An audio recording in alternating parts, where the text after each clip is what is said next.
आज का 14 साल बावरू से हजरत सूफी सलामती पीर रहमतुल्लाह अलैह देहू पुना। मैं मानता हूँ कि देहू ये संत तुकाराम महाराज की भूमि है और इस भूमि से मोहब्बत ही बरसा है, बरसते रहेगा। वही सीख मेरे पिताजी हजरत सूफी आलमगीर शाह कादरी रहमतुल्लाह अलैह ने मुझे दी बचपन से। ये गांव संतों का गांव है, पीरों का गांव है, जहाँ पे मोहब्बत बढ़ता है। इसी तरीके से आज का 16वां रोजा उरूस के दिन पे पिछले कई साल से यहाँ पर इफ्तारी का प्रोग्राम किया जाता है। एक अनोखा इफ्तारी का प्रोग्राम किया जाता है, चाहे हिंदू, मुस्लिम, सिख, ईसाई सभी लोग एक प्लेटफॉर्म पे आते और एक दूसरे को खजूर खिलाते। यही हमारे संतों ने, हमारे पीरों ने, हमारे बड़ों ने हमको सिखाया।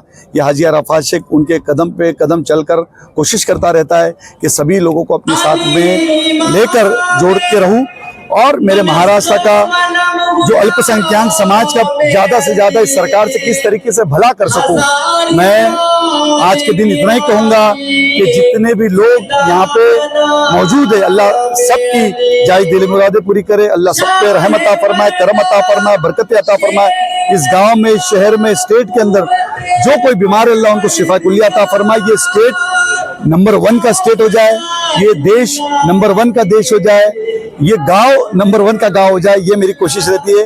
और इसी तरीके से मैं हर साल इफ्तारी का प्रोग्राम यहाँ पे रखता हूँ देहू रोड के अंदर। और सभी मेरे दोस्तों का तहे दिल से शुक्रिया अदा करूंगा, पूरे गांव का शुक्रिया अदा करूंगा। आज शिव जयंती का प्रोग्राम होने के बावजूद भी मेरे साथ के जितने, जब मैं स्कूल के टाइम से लेके आज तक जितने जाता था, वो कोई भी पार्टी में हो, सेना में, भाजपा में, राष्ट्रवादी में, हर पार्टी के जो लोग होंगे, लेकिन एक जब गाँव की बात आती, मोहब्बत की बात आती, सभी लोग एक प्लेटफॉर्म पे आते हैं। वो आज देखने के मिला। हर एक ने अपना अपना प्रोग्राम अलग अलग ठिकाने पे किया, लेकिन यहाँ पे जरूर इफ्तारी करने के लिए इस हाजी अरफात शेख के साथ पहुंचे।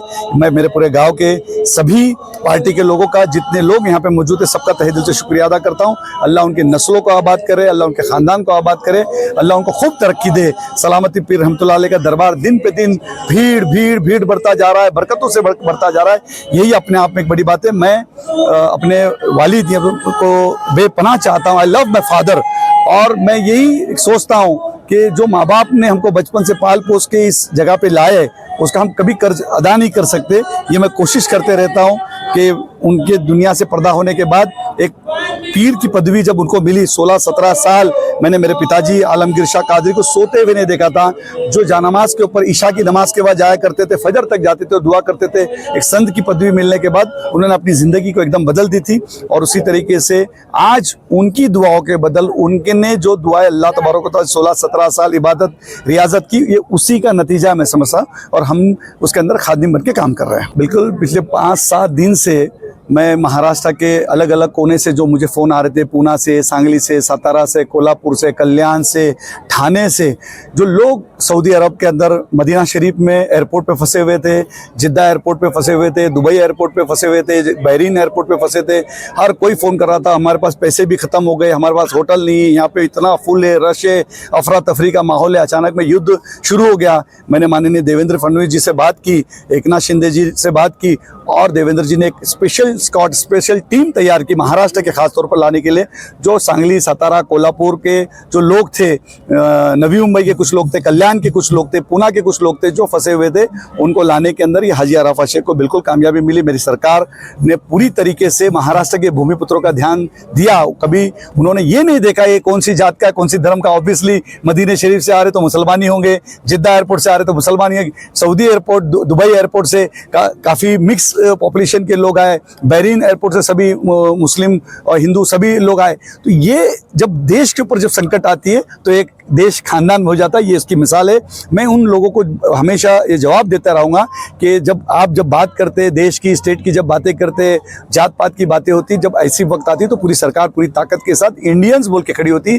मैं पूरे तमाम लोगों के लिए खास तौर पर दुआ करूँगा कि जो मंत्रियों ने, महाराष्ट्र के मुख्यमंत्री जी ने, देश के प्राइम मिनिस्टर नरेंद्र मोदी जी ने और उनकी जो भी टीम वहाँ पे दिल्ली की काम कर रही थी, पूरे देश भर के अंदर जो लोग अलग अलग कंट्री में फंसे हुए थे, आज देश के प्राइम मिनिस्टर नरेंद्र मोदी जी की सऊदी अरब, दुबई, वहाँ पे अच्छे ताल्लुकात होने की वजह से हमको फर्स्ट प्रेफरेंस मिला। और एमिरेट्स की, एयर इंडिया की एयरलाइंस, इंडिगो एयरलाइंस हमको लाने का, हमारे देश से बाहर फंसे हुए लोगों को लाने का हमको मौका मिला और सभी दोस्तों से कहूंगा और उन लोगों से कहूंगा कि फ्री ऑफ चार्ज के अंदर सभी लोग आए।